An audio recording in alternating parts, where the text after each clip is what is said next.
전쟁이 남긴 먼지가 채 가시지 않았던 1958년의 가을이었습니다. 강원도 어느 깊은 골짜기 굽이굽이 흐르는 개울물을 따라 올라가다 보면 낡은 지붕을 얹은 물레방앗간 하나가 오롯이 서 있었습니다. 세월의 이끼를 온몸에 두른 채 그것은 마치 멈춰버린 시간을 증명하듯 무겁게 돌아가고 있었지요. 그곳엔 연희가 있었습니다. 하얀 무명저고리 소매를 걷어붙이고 곡식을 고르던 그녀의 손등 위로 엷은 햇살이 내려앉았습니다. 그녀의 눈매는 늘 젖어 있었습니다. 슬퍼서가 아니라 마치 누군가를 기다리는 일이 일상이 되어버린 사람 특유의 아련한 습기 같은 것이었죠. 그때였습니다. 마을 어귀, 붉게 물든 단풍나무 사이로 한 남자의 그림자가 길게 늘어졌습니다. 군복을 수선해 만든 검은 무쇠빛 옷을 입은 남자, 진우였습니다. 5년 만이었습니다. 죽었다는 소문만 무성했던 그가 다시 이 마을을 찾은 이유는 단 하나였습니다. 밤마다 귓전을 때리던 그 물레방아 돌아가는 소리, 그리고 그 소리 속에 묻어나오던 연희의 웃음소리를 잊지 못했기 때문입니다. 진우는 걸음을 멈추고 멀리서 돌아가는 물레방아를 바라보았습니다. 삐걱, 삐걱. 나무와 나무가 맞물리며 내는 비명 같은 소리는 어쩌면 지난 세월 그가 견뎌온 고통의 소리였을지도 모릅니다. 연희가 고개를 들었습니다. 바람이 실어온 낯익은 채취 때문이었을까요? 그녀의 시선이 멈춘 곳엔 꿈에서도 수만 번 그려보았던 한 사내가 서 있었습니다. 두 사람 사이엔 좋기 50걸음의 거리가 있었지만 그 짧은 거리 위로 지난 5년의 세월이 파도처럼 밀려들었습니다. 말은 필요치 않았습니다. 서정적인 가을 하늘 아래 두 사람의 시선이 엉키는 순간 물레방아는 더욱 세차게 물을 뿜어냈습니다. 그것은 재회의 환희라기보다는 앞으로 다가올 시린 운명에 대한 예고에 가까웠습니다. 마을의 불빛이 하나둘 꺼지고 산등성이 너머로 눈썹 같은 초승달이 걸릴 때면 세상은 비로소 두 사람만의 것이 되었습니다. 1950년대의 밤은 지금보다 훨씬 깊고 푸르렀지요. 전기도 들어오지 않던 그 시절, 어둠은 가난한 연인들에게는 유일한 지붕이자 안식처였습니다. 진우는 낮 동안 장터에서 짐을 나르며 버은 푼돈으로 산 박하사탕 한 봉지를 가슴 안쪽에 품고 물레방앗간으로 향했습니다.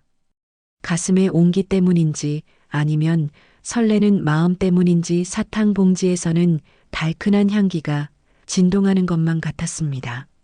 물레방아는 밤에도 쉬지 않았습니다. 낮의 소리가 삶의 고단함을 찌어내는 소리였다면 밤의 소리는 두 사람의 심장 박동을 숨겨주는 은밀한 고동 소리였습니다. 연희는 이미 그곳에 와 있었습니다. 젖은 머리카락을 수건으로 감싸쥔 채 차가운 물줄기를 바라보던 그녀의 뒷모습은 마치 달빛을 받아 빚어진 한 폭의 수묵화 같았습니다.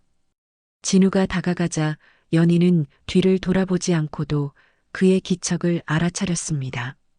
발소리보다 먼저 전해지는 마음의 떨림 때문이었겠지요. 오셨어요? 연희의 목소리는 낮았지만 물소리를 뚫고 진우의 귓가에 선명하게 박혔습니다. 진우는 대답 대신 품 안의 사탕 봉지를 내밀었습니다. 종이봉투가 바스락거리는 소리조차 이 고요한 밤엔 커다란 울림이 되어 돌아왔습니다. 연희는 사탕 하나를 입에 물었습니다. 싸늘하면서도 달콤한 그 맛이 마치 그들의 처지와도 닮았다고 생각하며 그녀는 처음으로 진우의 어깨에 살며시 고개를 기댔습니다. 그때부터였습니다. 두 사람의 대화는 입술이 아닌 마음으로 이어졌습니다. 진우는 전쟁터에서 겪었던 그 참혹했던 추위와 죽음의 문턱에서 자신을 살려낸 것이 연희가 건네주었던 무명 손수건 한 장이었다는 사실을 차마 말하지 못했습니다. 그저 그녀의 거칠어진 손마디를 가만히 어루만질 뿐이었죠. 연희 역시 말하지 않았습니다. 그가 떠난 뒤 마을 사람들의 수군거림과 빚더미에 앉은 집안을 살리기 위해 지주집 시바지로 들어갈 뻔했던 그 끔찍했던 밤들을요. 지금 이 순간 물레방아 도는 소리가 모든 아픈 기억을 빻아 가루로 만들어 날려보내주길 바랄 뿐이었습니다. 진우 씨, 세상이 우리를 갈라놓으려 해도 이 물레방아처럼 돌고 돌아 다시 만날 수 있을까요? 연희의 물음에 진우는 그녀의 손을 꼭 쥐었습니다. 그의 손은 투박하고 굳은 살이 박여 있었지만 그 어느 비단보다 따뜻했습니다. 60년대를 향해 달려가는 격변의 세월 속에서 가진 것 없는 두 남녀가 할 수 있는 유일한 저항은 서로를 놓지 않는 것이었습니다. 밤이 깊어갈수록 물레방앗간 주위론 물안개가 자욱하게 피어올랐습니다.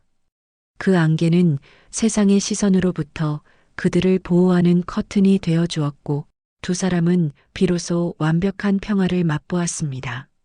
비록 내일 아침이면 다시 고된 현실이 기다리고 있을지라도 오늘 밤만큼은 달빛 아래 젖은 나무 냄새와 서로의 숨결만이 우주의 전부였습니다. 평화는 언제나 폭풍 전의 고요함처럼 짧았습니다. 물레방아가 돌며 내는 규칙적인 소음 뒤로 불길한 그림자가 들이우기 시작한 것은 그의 늦가을 서리가 내려앉던 새벽이었습니다.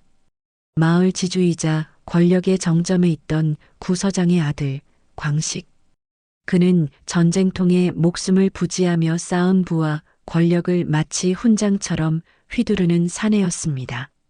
그런 그의 눈에 물레방앗간의 연희는 정복해야 할 산이었고 돌아온 진우는 눈의 가시 같은 존재였습니다. 광식은 동네 장정들을 거느리고 물레방앗간을 찾았습니다. 고고하게 돌아가는 물레방아를 보며 그는 비릿한 웃음을 지었습니다. 이까진 낡은 나무 바퀴가 뭐라고 이 마을의 물줄기를 다 잡아먹고 있나? 그의 말 한마디는 곧 법이었고 그가 내뱉은 담배 연기는 연희와 진우의 희망을 흐리게 만들었습니다. 광식은 연희의 집안이 진 빚을 구실로 그녀를 압박하기 시작했습니다. 흉년이 들어 쌀 한 톨이 귀하던 시절 지주의 고간 열쇠는 곧 생사여 탈건이었습니다. 진우는 분노로 주먹을 쥐었지만 그가 할 수 있는 일은 장터에서 뼈가 바스러지도록 짐을 나르는 것뿐이었습니다. 진우야, 내가 아무리 발버둥 쳐봐야 너는 전쟁터에서 굴러먹던 이름 없는 군인일 뿐이야. 연희가 먹을 이 하얀 쌀밥 내가 줄 수 있을 것 같으냐? 광식의 조롱은 진우의 가슴에 대못처럼 박혔습니다. 진우는 밤새 물레방앗간 옆 바위에 앉아 흐르는 강물을 바라보았습니다. 강물은 대답이 없었고 물레방아만 묵묵히 제 몸을 깎아가며 돌고 있었습니다.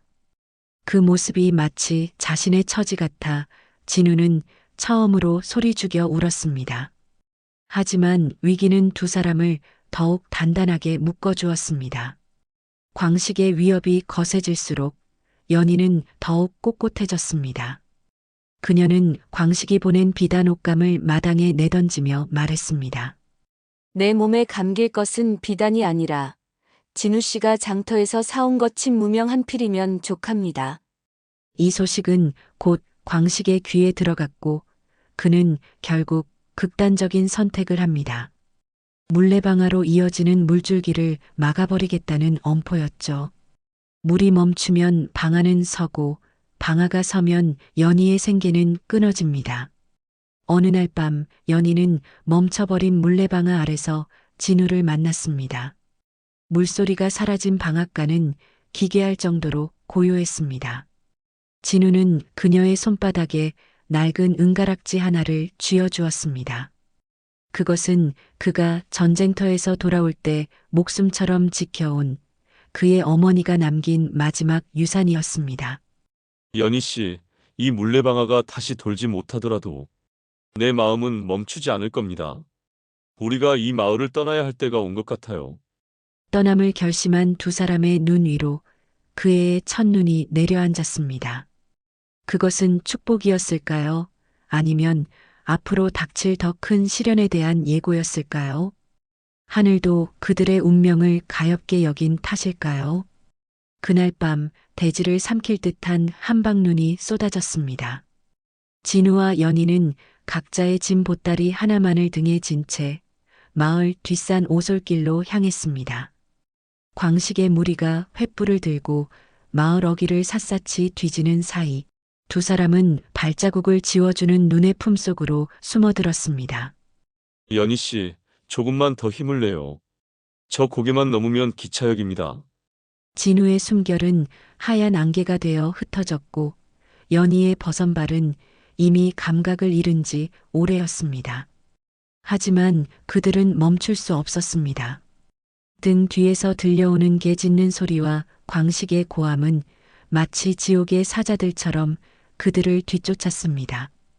그때였습니다. 낭떠러지 끝에서 길을 잃은 두 사람 앞에 낡은 달구지를 끈 노인이 나타났습니다. 마을에서 벙어리라 손가락질 받던 칠복 영감이었습니다. 그는 아무 말 없이 집더미 아래 공간을 가리켰습니다. 두 사람이 숨어들자마자 광식의 무리가 들이닥쳤지만 영감은 그저 허허로운 웃음으로 그들을 따돌렸습니다. 보잘것없는 이의 침묵이 두 생명을 구한 순간이었습니다. 서울의 공기는 매캐한 석탄 냄새와 소음으로 가득했습니다. 60년대의 서울은 기회의 땅인 동시에 가난한 연인들에겐 가장 가혹한 전쟁터였습니다. 진우는 공사판에서 흙을 날랐고 연희는 가발 공장에서 밤새도록 바늘기를 꿰었습니다. 단칸방 창문 너머로 보이는 것은 밤하늘의 별이 아니라 이웃집 담벼락뿐이었지만 그들은 행복했습니다. 좁은 방 안에서 서로의 갈라진 손등에 구리스를 발라주며 두 사람은 고향의 물레방아 소리를 추억했습니다. 진우 씨, 언젠가 우리 돈 많이 벌면 그 물레방앗간 우리가 다시 살까요? 연희의 물음에 진우는 대답 대신 그녀의 어깨를 감싸 안았습니다. 비록 지금은 차가운 시멘트 벽에 갇혀 있지만 그들의 마음속엔 여전히 맑은 개울물이 흐르고 있었습니다. 세월은 그렇게 고단함 속에 자부심을 심으며 흘러갔습니다. 강산이 3번이나 변한 1990년대의 어느 가을날, 이제는 머리가 하얗게 센 노부부가 된 두 사람이 다시 그 마을을 찾았습니다. 지주도 광식도 그들을 괴롭히던 가난도 이제는 역사의 뒤안길로 사라진 뒤였습니다. 마을 어귀에 서자 이제는 관광 명소가 되어버린 새단장한 물레방아가 보였습니다. 예전에 그 투박한 맛은 사라졌지만 물을 차고 도는 그 힘찬 소리만은 여전했습니다. 진우는 품 안에서 낡은 은가락지를 꺼내 연희의 쪼글쪼글해진 손가락에 다시 끼워 주었습니다. 연희 씨, 참 오래 걸렸어. 여기 다시 오기까지. 연희는 말없이 물레방아를 바라보며 미소 지었습니다. 그들의 사랑은 물레방아를 닮아 있었습니다. 때로는 거친 물살에 치여 삐걱거리고 때로는 멈출 듯 위태로웠지만 결국은 돌고 돌아 제자리로 돌아오는 운명. 이제 물레방아 소리는 슬픈 비명이 아니었습니다. 그것은 모진 세월을 견뎌낸 모든 연인에게 바치는 헌사이자 50년 전 그날 밤 달빛 아래서 했던 약속이 완성되었음을 알리는 찬가였습니다.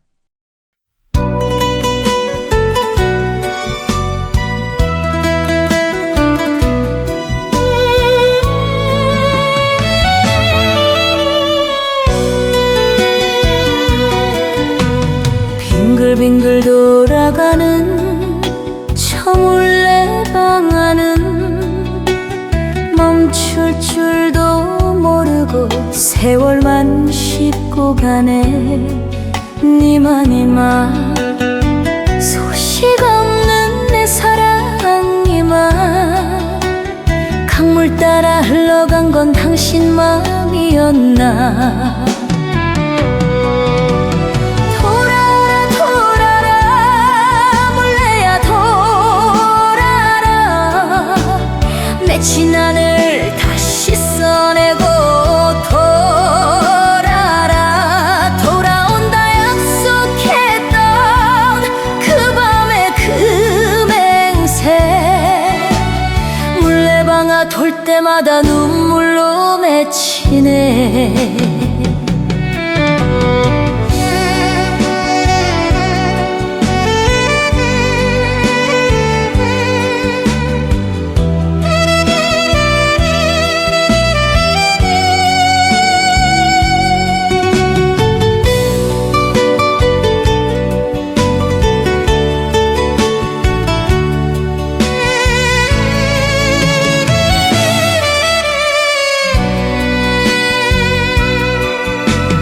달빛 아래 서성이는 외로운 그림자.